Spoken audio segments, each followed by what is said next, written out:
AFR On Demand is brought to you by Breck Golf. Try Beaver Creek today, just 20 minutes from downtown Baton Rouge in the Zachary area. They've got a PGA Tour driving range, a short game practice area, 30 to 40-yard practice shots. It's a great place to chip and putt and practice if you don't have time for a full round. Book your tee time today, golf.breck.org, golf.breck.org. Matt Moscona. I'm very important. After further review. Say it one more time. After further review with Matt Moscona. And here we go. Live from the Raising Cane studio. Let's ride! Woo!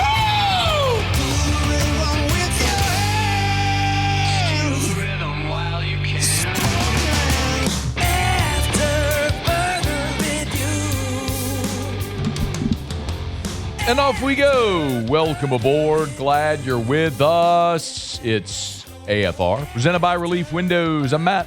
Hey, Will. Hey, bud. Paul O'Neill. They're chanting Paul O'Neill's name.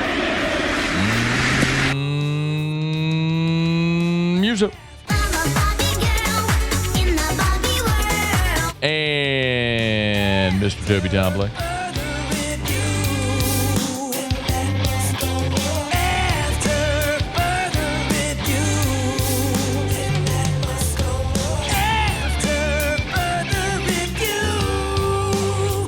All right, we're here. Glad you are as well. Get out there and make it a good one. Tigers get a baseball series win. Todd McClure was out at LSU practice over the weekend. The former Tiger great will be with us in 1 hour. We'll talk to David DeLucci. The president signed an executive order on college football we got to talk about. Ton to do. Let's begin as we do every single day. It's time to pop the top on another edition of AFR with Bud Light. Drink easy. Get you some, Jay Johnson. That's right. All umps, all refs, all officials, terrible at their job. Out there making awful ball and strike calls. You run out there, you tell them to where to go.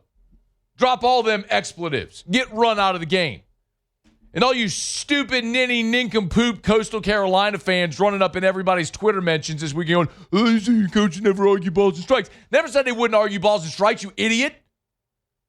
Said if you argue balls and strikes, you're going to get run. It's a rule. And I'd way rather my coach do it in April, at the beginning of April, instead of the second game of the championship series. Losers. Take that, dorks. That's why you play in the Sun Belt. Nobody cares about you, you friggin' ninny losers. Let's go. On one today already. Right out the chute. All right, let's talk about this series. LSU takes 2 out of 3 against Tennessee. And we talk about it all the time. College baseball, it's a 56-game marathon, 30-game SEC regular season. It's an evolution. And over the course of 56 or the course of 30 SEC games, things tend to even out. It's why you play so many. So the averages tell you their story, okay? And you look at LSU, which blew a game against Vanderbilt, blew a game against Oklahoma. Well, I could argue you got them back with late rallies in games 1 and 3 against Tennessee. I loathe Leslie Nielsen Stadium. It's a bitty ballpark. It's stupid. It should be disallowed. 320 down the lines, 365 to the alleys, 390 straightaway center. Derek Curiel's grand slam, I'm glad he hit it. Derek Curiel's grand slam was a 39-degree launch angle. Now, they didn't tell you the exit velo, but even if we assume it was 100 miles an hour off the bat, which I don't think it was, even if it was 100 miles an hour off the bat, at that exit velo, I looked it up today, the average, the batting average, when you hit a ball 100 miles an hour off the bat, this is in Major League Baseball, the best hitters in the world, 39-degree launch angle, 100 miles an hour off the bat. You know what the batting average is? Muse, you want to take a guess, baseball guy? What do you think the batting average is in Major League Baseball, exit velo, 100 miles an hour, 39-degree launch angle? 135. 062. You know what we call those? Skyballs. They're pop-ups, is what those are. In that park, it's a series-changing grand slam. By the way, the kid from Tennessee who hit a grand slam yesterday, Brown, that was just to the left of the 365 sign in right center. At Alec Box Stadium, that's not even a warning track fly. I loathe this. And I get it. There's a lot of baseball traditionalists who disagree with me, and that's fine.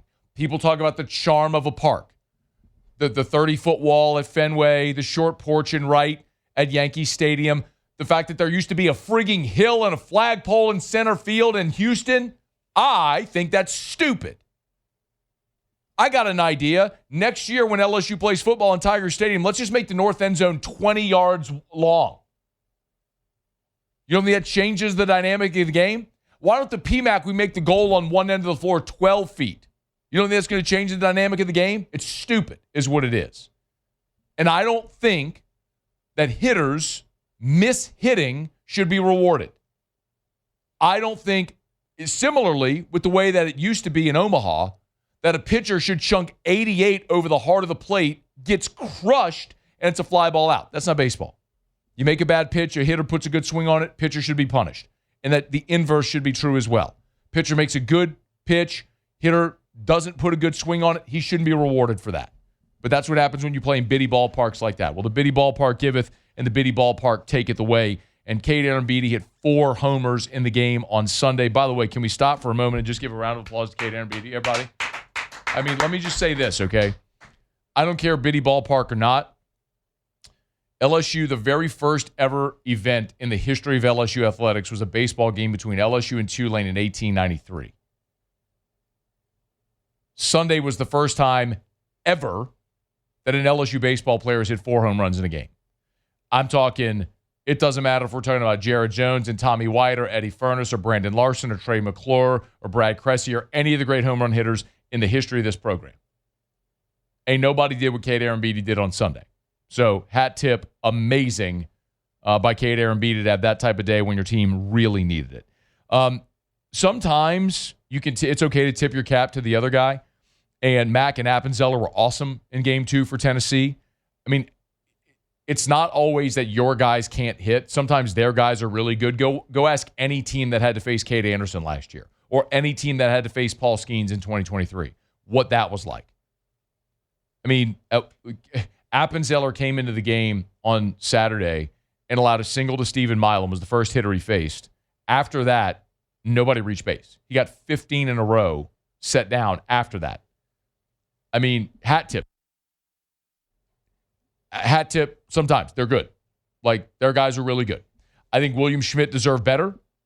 William Schmidt lost a game where your pitchers allowed 3 hits.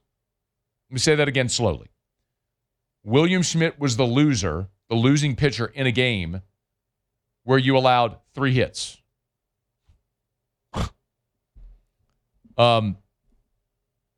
If you're going to take the approach that Jay Johnson does, and you're going to be willing to sacrifice defense for offense, which is fine. Dude's won 2 last 3 national titles. Of course it works. But if you're going to do that, you have to hit. And if you continue to commit errors and your pitching isn't elite, which it hasn't been this year, and as a team you're fielding 3, I looked at a 364. 364, sorry. Whew, that would be awful. 964. 364 would be a record. Anyway, if you're going to be that bad defensively, then you got to hit. And too often this team isn't hitting, and that's the problem. I go back to Friday. Cade York. Or it's Cade York. The second time I've done that, by the way. Cade York doesn't play baseball. Zach York, one hitter after the pitcher who's cruising is grabbing his side. Looks like he's going to be out of the game. York's the next hitter, works a 3-0 count, and then on a 3-0 pitch, they green light him, and he pops up on the infield. Absolutely unacceptable. Those are the types of things that if you're going to lean offense, you can't do, that LSU is doing too much. I know a lot of people are dogpiling on York right now. I don't blame you. He's been bad. He's hitting 147 in conference play. His 2-run error in Game 2 cost you, and that was the game where Schmidt pitched and you gave up 3 hits and lost. He's just not good enough right now. But there's a lot of guys that aren't performing. Pearson's hitting 229 in conference play. Cerna's at 231. Milam's at 235. Brown's at 244. That's all in conference play. And sometimes you're victimized by bad luck. On Sunday, Jake Brown hit 5 balls that were in excess of 100 miles an hour off the bat. Didn't really have anything to show for it, except, well, I mean, the big swing at the end was the least of his swings that tied the ball game. Sometimes that's baseball. Arrambide had the great day like we talked about, but if you're going to be a team that relies on offense and you'll sacrifice defense to get bats in the lineup, okay, but you got to hit. And if you're not hitting, it's when you're going to have disappointing days. Look, this was an important series. In effect, it offsets, winning this series on the road, in effect, offsets losing the home series against Oklahoma. You lost one at home you thought you'd get. Now you've won one on the road that was going to be tough to get. So, in effect, those balance each other out. You're 6-6 in league play through 12. That is not ideal. But 2 years ago, when you had a really rough start, and that was even with 2 really good starting pitchers at the front of your rotation, with Holman and Jump, when you were struggling in 24, you were 3-9 through 4 weekends. Now you're 6-6. I've told you this before, but I'll remind you. Last year, Tennessee was 16-14 in the conference. They lost each of their last 5 weekends and were still a regional host. So if you look at LSU right now, you're at 6-6 through 12. You've got 18 games to go. That's 6 weekends.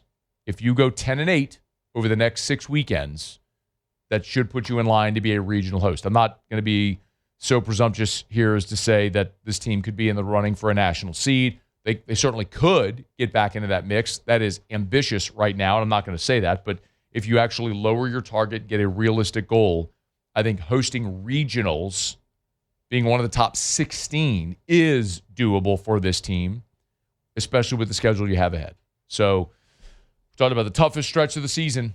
3 of your 4 on the road. Well, you passed the first test, winning the series at Tennessee. So congrats to the Tigers on a nice series win, one that it really felt like you had to have. How dramatically different it feels being at 6-6 than at 5-7. Being at 500 as opposed to 2 games below 500 when you were down to your final out. So yes, very significant for LSU to come back and win that game on Sunday. And I'm glad Jay Johnson got run. Sometimes you need to put your hat on backwards, get in an ump's face, and spit at their feet. Love to see it. All right, it's after further review. Show Up and Every Day is brought to you by Bud Light. Drink easy with a great taste of Bud Light, the official beer of AFR, the official beer of the defending national champion Tigers. Make sure that if you're at your home, if you're at your favorite watering hole restaurant, if you're out tailgating at the box, drink easy with the great taste of Bud Light, the official beer of the LSU Fighting Tigers, the official beer of AFR. All right, national championship game is tonight. We'll preview it with David Borges next. Stick around. It's AFR. AFR. Let's rev, y'all. REV. Let's rev. Let's rev.com. Let's rev.com. Let's rev.com. Internet service provider, home automation, home security, or for your office, cable, phone. They do it all at Rev. It's backed by 90 years of local support. Love telling you about Rev. They're a great local company that's been serving our community for 90 years. So get on by to letsrev.com, letsrev.com, letsrev.com. That's the website if you want to learn more about Rev and everything that they have to offer. If you want to get in touch with Rev, you could do it there. Remember, they got speeds up to 5 gigs. It's backed by an all-fiber network. The Wi-Fi equipment is included as well at no additional cost. So when you talk about your business looking at cost-saving endeavors, maybe this could be one of the things. If you switch your internet service providers, it's worth calling Rev to see if they can save you money. REV. Let's rev.com. Let's rev.com. After further review, presented by Relief Windows. Windows, doors, siding. And oh, we do shutters too.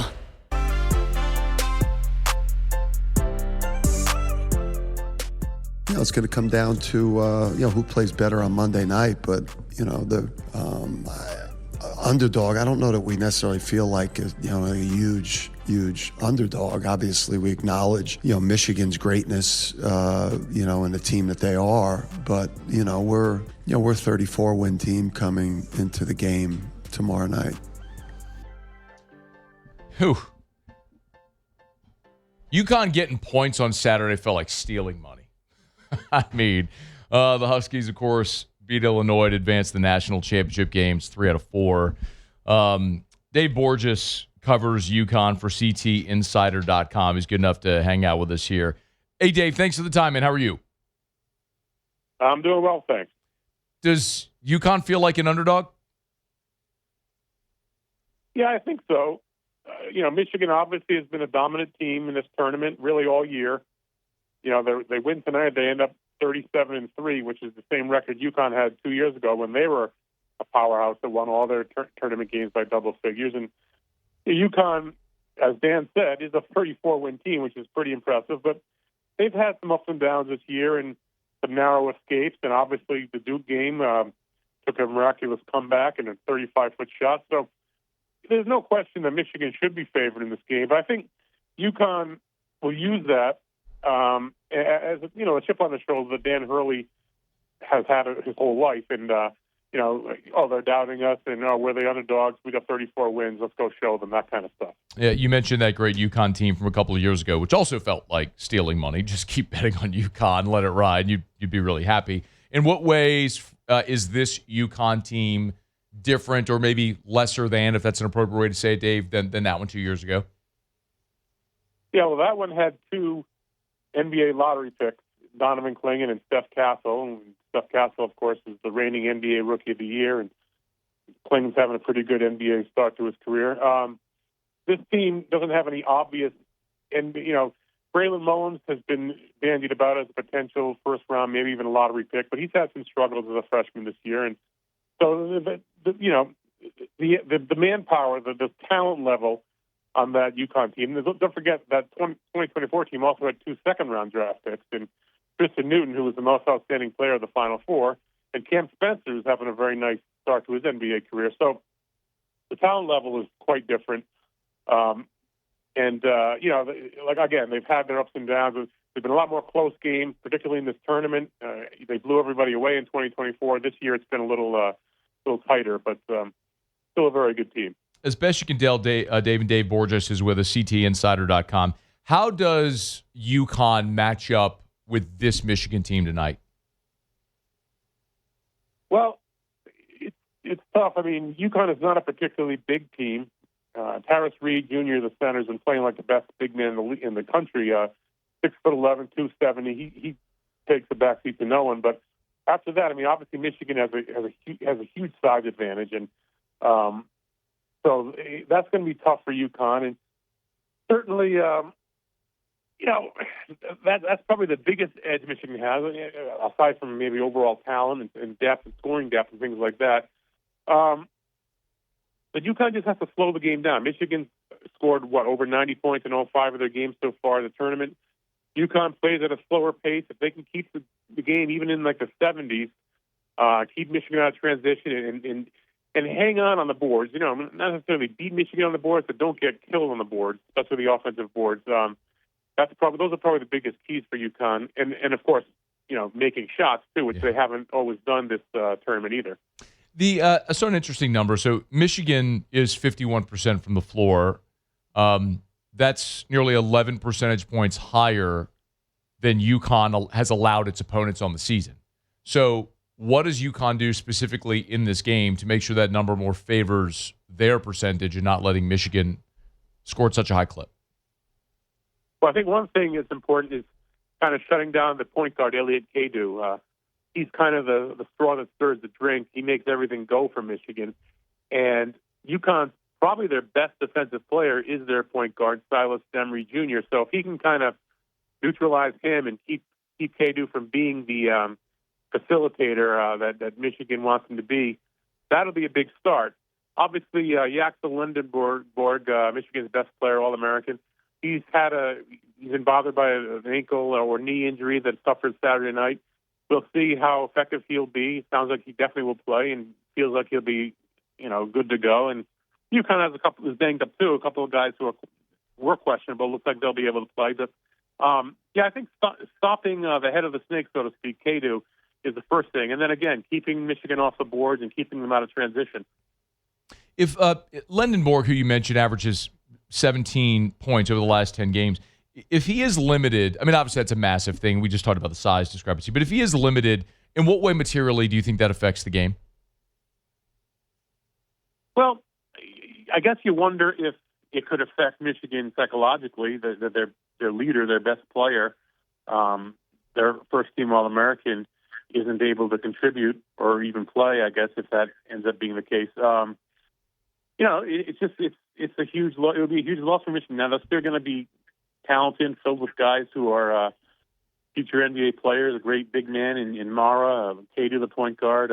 Johnson is a terrific forward. They've got depth, and Dusty May is an excellent coach. I think he's, look what he did a few years ago when he brought Florida Atlantic, of all schools, to the Final Four. So, Lendeborg would be a huge loss if he's A, out, or B, neutralized and compromised because of his injury. But Michigan has a lot of talent to overcome that. David, if UConn wins the national championship tonight, how does it look? Probably, again, maybe a little ugly, maybe a little low scoring, maybe 75, 72 or something like that, or maybe even less. Certainly, UConn would love to get into the higher 70s with their offense, but I think they want to keep it as a slower paced game, lower scoring game. Here's the thing. I think what you need is UConn has to have at least two guys really heat up from 3-point land. I think one of them would really help them a lot if it's Alex Caravan, because he's their leader. He's their captain, 4-year guy. They really feed off him. He's also a 6'8" forward, so he neutralizes their size a little bit. He can hit some threes, and if either Braden Mullins or Solo Ball, who's got a little bit of a foot injury and has been really ice cold, if one or both of those guys hit a few threes, then I think UConn has a pretty good chance tonight. This tournament has absolutely delivered. Here's hoping that the national championship game does tonight as well, for everybody who maybe is impartial and watching just to see a great ball game tonight with UConn and Michigan. He's Dave Borges, covers UConn for CTinsider.com. He's at Dave Borges if you want to give him a follow. Dave, we appreciate the time on a busy day, man. Thank you so much. All right, thank you. Take care. It's our pleasure. It's After Further Review. We're brought to you by Parish Restoration, parishrestoration.com. Kill mold, remove odor, other harmful pathogens. Remember, they'll come spray their patented non-toxic dry fog treatment. It's easy. They'll come to your home, your business, church, school, doctor's office, gym, workout facility, commercial building, industrial facility. They'll spray, get into every nook and cranny because it's a dry fog, right? So the fog will get into every nook and cranny. They'll let that fog dwell. It'll kill everything down to the spores. When you're back in, free, clear, clean, fresh smelling building, it's Parish Restoration. More effective, more cost-effective, and more efficient. Call Jim Woodworth and the gang over at Parish Restoration. Parishrestoration.com, parishrestoration.com, parishrestoration.com. Michigan coach Dusty May did give an update on Sunday of his big Yaxel Lendeborg, who did suffer that injury in the national semifinal. Yeah, all imaging has come back clean, and he's getting treatment and doing rehab all day today, and I'm sure he'll give it a go tomorrow, but that'll be entirely up to him and the medical staff. They'll tell me if he can go, and if he can, we were laughing at, he played the second half like a 38-year-old at the YMCA and a really good 38-year-old at the YMCA. So whatever version of Yaxel we get, it's going to be somebody that helps us play better basketball.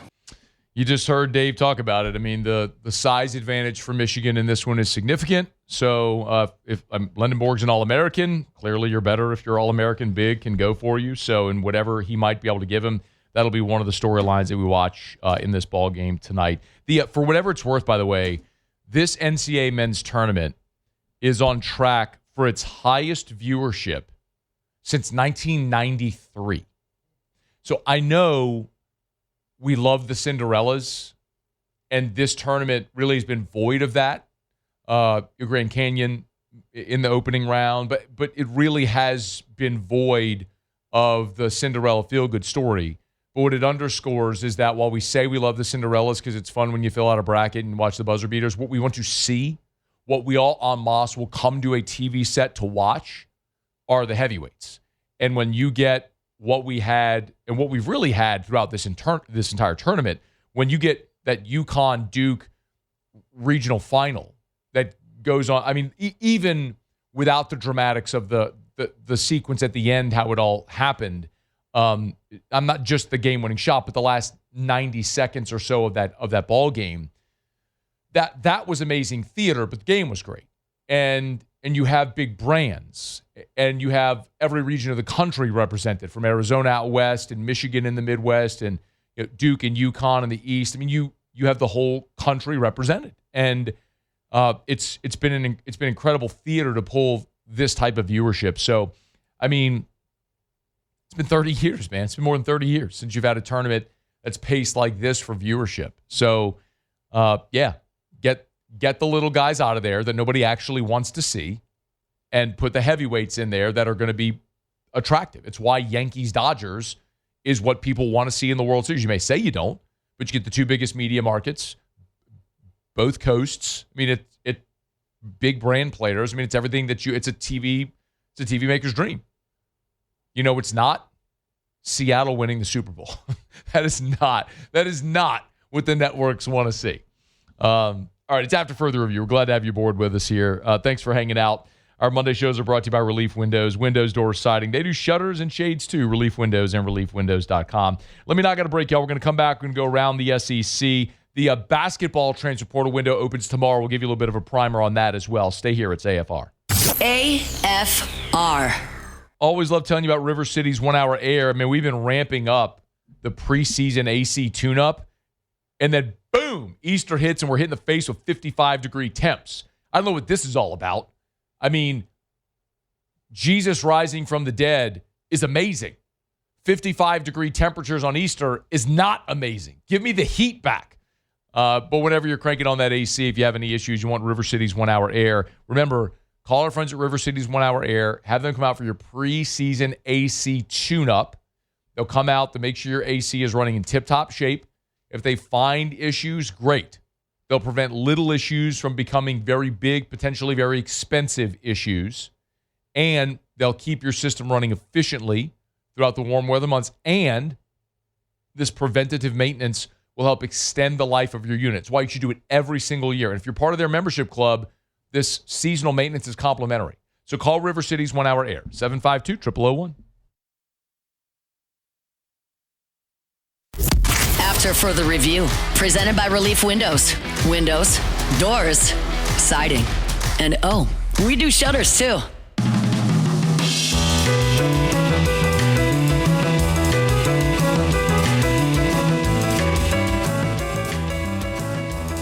Tuesday, the college basketball portal window, that spring portal window, is going to open. So far, just if you're kind of keeping track from LSU, 4 players from the current roster have already declared their intention to go in the portal. DJ Thomas, Jalen Reed, Ron Zipper, and Maisie Mosley. Those are the 4 that have already declared. There certainly could be more. I anticipate there will be more.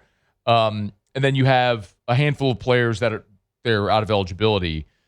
Max McKinnon, probably most notable among them, Pablo Tamba, Markel Sutton, and then Rashard King and PJ Carter. So that's 9 right there on your roster that aren't going to be back. The 5 out of eligibility, the 4 in the portal. So Will Wade's going to have a lot to overhaul on this roster. One name to keep in mind is Matt Abel. So he's a shooting guard from NC State who today declared his intention of going in the portal. So this was back in November. This was Will Wade in November talking about, in January, on Matt Abel's growth throughout the course of the season there with the Wolfpack. Look, he's talented. He's going to continue to get better. He's been shooting the ball really well, particularly these last 2 games. So really proud of him, specifically going to Boston College. That's where his father played, having a little bit of extra pressure. And I know he wanted to play well up at Boston College, and for him to be able to come out and play well in that game and then follow that up with another great game against Florida State, even battling through some of the foul trouble. But I was really pleased with, he missed his first couple shots at Florida State, and then he came back and then just hit just about everything from there. So I thought that showed just some great growth as we continue to move forward.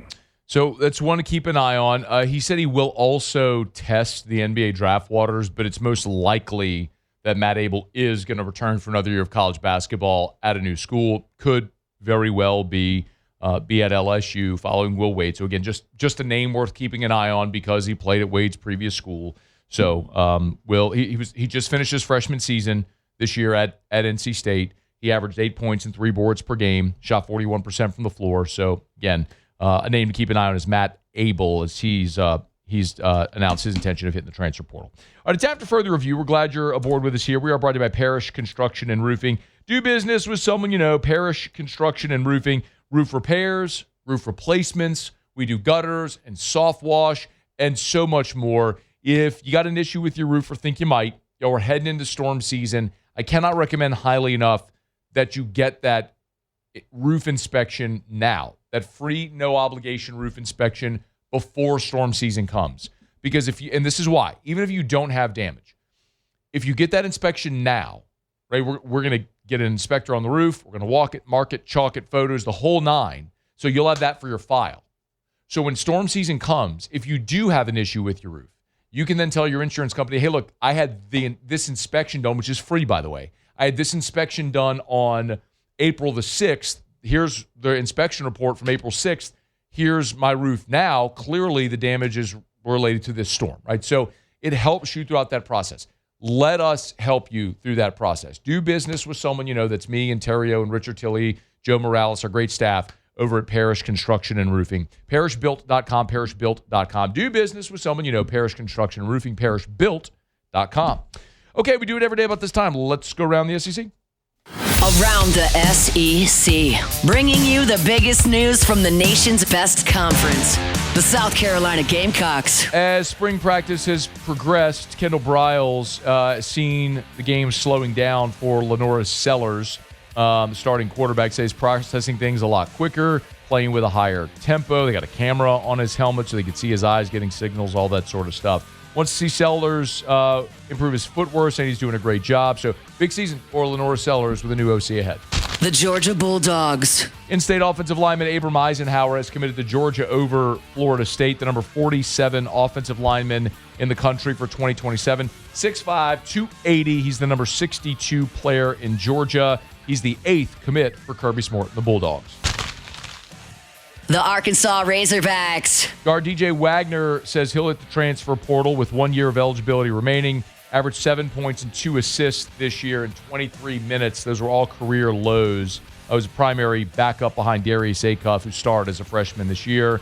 Wagner's played under John Calipari his entire career. Obviously played at Kentucky out of high school and then followed Cal to Arkansas in 2024. The Florida Gators. Center Ruben Chinliolu has been named the Naismith Defensive Player of the Year. Led the SEC in rebounding and was 4th nationally with 11.2 rebounds per game, 19 double-doubles this season. The first Gator in 50 years to average double-figure rebounds. The Tennessee Volunteers. Starting guard Bishop Boswell says he'll enter the transfer portal on Tuesday when it opens. Averaged 6 points, 4 boards, 3 assists in 34 games this season for the Vols. Started 33 of the 34 games in which he played. He's the 4th Vol to declare his intention to enter the transfer portal. The Alabama Crimson Tide. And key reserve Taylor Bull Bowen is on the move again. The former Florida State transfer going back into the portal after 1 season in Tuscaloosa. 2 years with the Seminoles, 1 with Alabama. Logged the 7th most minutes for Bama this past season. 6'10" forward, averaged 6 and 4. Coming off the bench and was 2nd on the team with 30 blocks.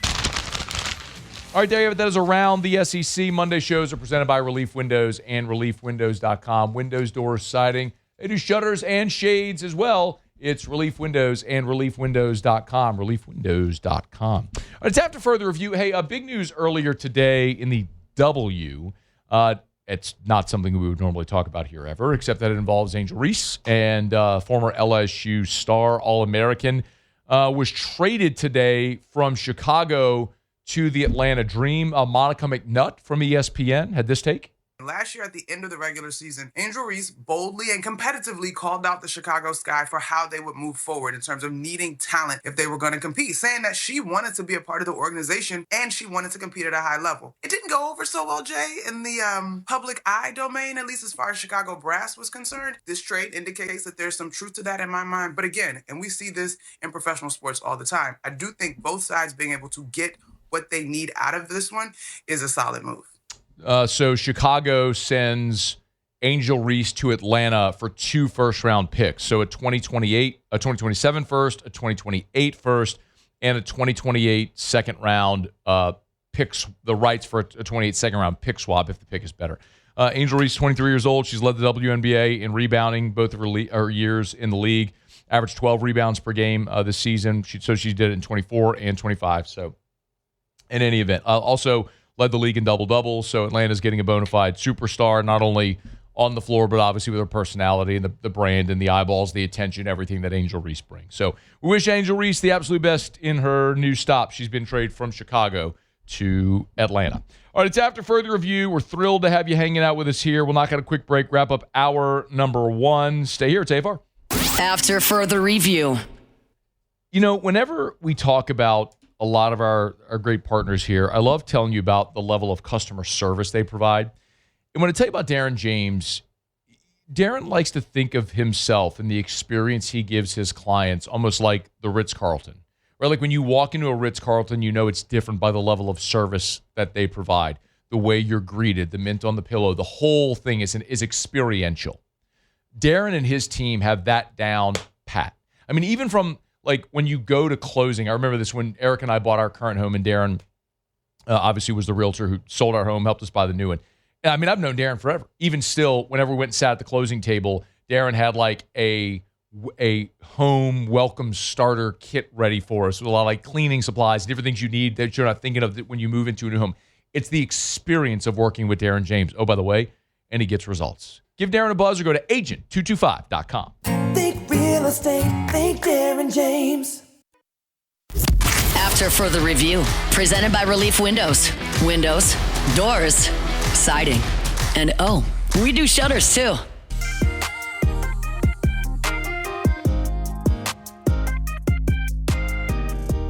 LSU football Tigers did practice on Saturday. There was no media availability for Saturday. Todd McClure, former Tiger great, did post on his social a photo with Lane Kiffin from practice. So Todd's going to be with us in 13 minutes. I certainly want his impressions of Lane Kiffin and what he saw at practice. I don't think he's going to give out any trade secrets, but one of the things I've heard pretty consistently from everyone who has been able to watch the team portions of practice. Last week we had Jakeem Jackson in studio, CJ Ross in studio with us. I've been able to talk to a lot of assistants and boosters and family members. They have Saturdays or family days when parents and siblings can go watch practice. Everyone I've talked to, they are jaw dropped, mouth agape about the speed, the pace, the tempo of the team periods. So I'm going to be very curious to see what Todd has to say. Just as a guy that obviously played at LSU, played a decade and a half in the NFL, is in the Falcons Ring of Honor, and got to go watch practice. It's just a really, really smart football guy, as you'd imagine, a guy who's played that much football in his life. I know I've told a story before, but for the years that Todd did the post-game show with Charles Hannegriff, he had the misfortune of sitting next to me in the press box because I would just ask him questions the whole game. Because I think it's why would I not take it? It's probably why Todd quit, because he was sick of sitting next to me. But I wanted to know what he saw.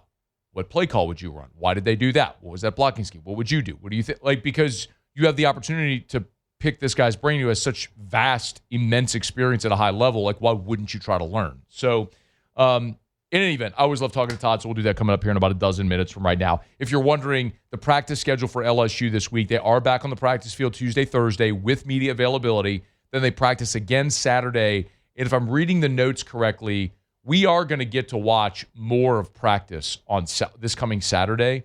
They said we could watch from the time we go into the conclusion of practice. They left the location TBD. So it could be on the practice field.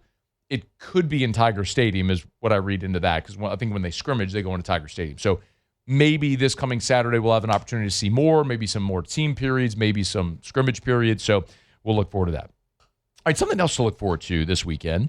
I was having a convo with my buddy Brandon Holly, who, of course, owns Relief Windows. And Brandon's sponsoring a power boat. It's like a Relief Windows power boat. And they're racing in Lake Pontchartrain this weekend. It's the second annual New Orleans Power Boat Grand Prix. and Dustin Kluot drives that boat. He jumps aboard with us here for a couple of minutes. Dustin, how are you, dude? Doing wonderful in yourself, brother. I'm doing awesome. And hey, where are you from? Santa Ma, Louisiana, Let's baby. go, babe. What year did you went to Santa Ma? Oh, Institution of Fine Learning, baby. Graduated in 06. 06. All right, I was going to say, man, you're younger than me. Because, like, when I was a Catholic, the Catholics, like, Santa Ma was always, Catholic Santa Ma was all the thing. I feel like now Ascension Parish, there's so many schools. You know, you've got Dutchtown since then. Now you got Prairieville High. It's all kind of just, like, spread out a little bit more. But Y'all Catholic boys used to beat up on us good, but we'd always start that cheer, you know, our school has girls, and we were winning after that. So that's all that mattered. Yeah, and then we do. That's all right. That's okay. You're going to work for me someday, which is kind of how it goes. Trump card. Anyway, so Dustin Kluot. So, by the way, great to talk. Get out of here. I'm teasing. Hey, how did you get into powerboat racing? Well, you know, the worst phrase in every man's, vocabulary is, man, we can do that. So, a couple of years ago, we went to the races in New Orleans. The races in New Orleans came back. Al Copeland, right here in Louisiana, yep. Popeye's founder. He's a legend in powerboating, and I remember the Popeyes boat, man. I do. It happened on Pontchartrain forever, and then it died down. So they brought it back last year. Last year was a great race. This year, man, this Friday, Saturday, and Sunday is going to be it's going to be killer out there. And it's one of the cool things, Matt. You know, you can come here, you can bring your kids, you can bring your family to Bonneville Boat Landing, and you can, imagine going to a NASCAR race and the driver lets you sit in his car before he goes 10 minutes before he goes to race. That's cool. You can do that here. So it's a pretty cool deal. Wait, so people bring their kids, they can come jump in your boat? Oh, well, they can touch it, they can feel it. It's just you're allowed to walk in the pit. You're allowed to walk in the pit area, which no other real sport you're allowed to. So it's a very hands-on, family-friendly. Of course, you know, we're sponsored by the state of Louisiana and Relief Windows, one of our great sponsors, Mr. Holly. Yeah. And so we'll be Friday night. We race Sunday morning at 10. But Friday night, we'll throw a big party in the pits. We'll ball crawfish. I think None Guesser's going to stop by and visit us. So it's Friday. So what goes on? So you said the race is Sunday. The crawfish boil is Friday. So what happens Saturday? So Saturday is some other races. All the pros race on Sunday. Then what we'll do is we'll test boats out on Friday. You know, all these boats are getting lifted in and out by cranes. So that's something just to see. Is pretty cool. That's cool. So we'll test boats Friday, Saturday. There's probably 6 or 7 races, and then Sunday all the pros race, man. And it's you've got Chad Rudisell from Hammond who won the world here last year. You got Pyburn's Bill Pyburn, which his son Jack played for LSU last year. You've got he's a world champion, and he's got a camp out on Tickfall, so he'll be down here. He'll race with the Dirty Money team. So you got some New Orleans, some Louisiana flair coming, so it's gonna be pretty cool. Dude, I love that, man. I got to talk to Bill a good bit when we went up to Nashville for the Vanderbilt game this year, and he told me that, like, he had, that he has the camp here, but that he was a big boater. So he'll be racing on Sunday. I don't know if Bill for the Vanderbilt game Bill actually flew from the races to Vanderbilt. We were in Chicago, and then he had to fly back for the next race on Sunday. That's so good. Well, I saw him on Friday. I know that. I'm sure he was there Saturday for the game, which sucked, but nonetheless, awesome dude, great family as well. All right, so wait, so tell, and of course, Relief Windows sponsors your boat. I love the overhead shot. You could see the state of Louisiana. You can also see the Relief Windows logo on the side as well. So, hey, by the way, how fast y'all go? In our class, we'll race right around 100. 100 miles an hour on a boat. Yeah. Go. So in a V bottom, and you'll get a good look. We'll have helicopters. Of course, most of the races are videoed out of helicopters, so you get a great shot of that Relief Windows on top of us. That's really cool, man. All right, so real quick, if people want to go out, where do they need tickets? Is it just show up and watch? What do you do? So, man, the cool thing about boat racing, it's kind of hard for me to charge you to just sit there and watch on the shoreline. Right, so you can watch it for free. If you want to know any of the updates, you can go to any of our socials, which is Kluot Cartel Offshore Racing on Instagram or Facebook. good luck on spelling that. But I think most people from here can spell Kluot, all right? But no, you can go, man. But Bonneville Boat Landing over there, kind of by like the Blue Crab or Landry's in New Orleans. Oh, yeah. Between the courses between the Causeway and basically the Blue Crab and Landry. So what time? What time Sunday? We're short on time. I'm sorry. What time Sunday? We start 10 o'clock on 10 o'clock both days, Saturday and Sunday, but we race 10 o'clock Sunday. 10 o'clock on Sunday, and then the party getting started out there on Friday as well. So Kluot Cartel Racing on Instagram or Facebook if you want to learn more. Sandoval Gator, Dustin Kluot. Appreciate it, man. Thanks for the time. Thank you, Moscona. Later, bye. All right, man. Be well. Good luck this weekend. That's cool, man. I saw Brandon was sponsoring that boat. I'm like, what is that all about? And they're racing in Lake Pontchartrain. You remember the old like Al Copeland Popeyes boats? Hit me up if you remember the Al Copeland Popeyes boats. I'm curious if you remember that as well. Really cool thing. Anyway, all right, Todd McClure coming up right after SportsCenter. Stick around. After further review. We're brought to you by Our Lady of the Lake, championship health partner of LSU Athletics. Trust isn't given, it's earned. And just like LSU baseball earns its success, pitch by pitch, inning by inning, FMOL Health, Our Lady of the Lake providers earn trust every day. As LSU's championship health partner, Our Lady of the Lake cares for the defending national champions, keeping the Tigers healthy, strong, and ready to perform all season long. From the bullpen to the batter's box, the training room to the classroom, LSU baseball athletes trust the Lake to help them recover, perform, and stay at their best. And it's not just for athletes. From sports medicine to pediatrics, heart care to recovery from everyday injuries, Our Lady of the Lake brings championship-level care to families across Louisiana. So trust the team that cares for the team you love. Our Lady of the Lake and LSU. Together, we roar. Learn more at ololrmc.com/LSU. ololrmc.com/LSU.